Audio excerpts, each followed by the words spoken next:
New information tonight concerning the child abuse case that left a 10-year-old dead, allegedly at the hands of her adoptive father. For weeks, 3 outsiders have been listening to the testimony of dozens of child welfare officials involved in this case, searching for any failures. They found them, dozens of them. News Channel 5's Katie LaGrone joins us live tonight from Miami with their opinions that could mean a system overhaul for the state's primary child welfare agency. Katie? Jim, 5 days, more than 15 hours of testimony, all summed up in these 15 pages, simply dubbed the Nubia Report. I refuse to call her Nubia Barahona. I call her Nubia. She didn't deserve to have the last name. It's the kind of case even those asked to stick to the facts can't help but get emotional over. You see, this child, how does this happen? How does a child lose all that innocence?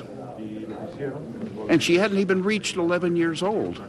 My God, it ought to make any of us cry. It is that kind of emotion that has led this 3-man panel to recommend systemic changes to the state's primary child welfare agency. Neither process, nor checklists, nor technology, state-of-the-art, none of that is a substitute for the exercise of critical thinking, sound judgment, and common sense. It's been nearly 1 month since 10-year-old Nubia Barahona was found in the back of her adoptive father's pickup truck, her lifeless body stuffed in a black plastic bag, while her twin brother sat alive but burned by chemicals. Their helpless conditions believed to be the work of their adoptive parents, who for years had raised red flags about their care for the children. You cannot know the facts of this case without understanding that this absolutely could have been prevented. As a result, this 3-man review team is recommending DCF change the way it communicates with schools, how it hires its caseworkers, and who it depends on to watch its children. It's a lengthy list DCF's top boss is committed to listening to before the system fails one more child. A child has died, and a child didn't need to die. And we could have done one hell of a lot better.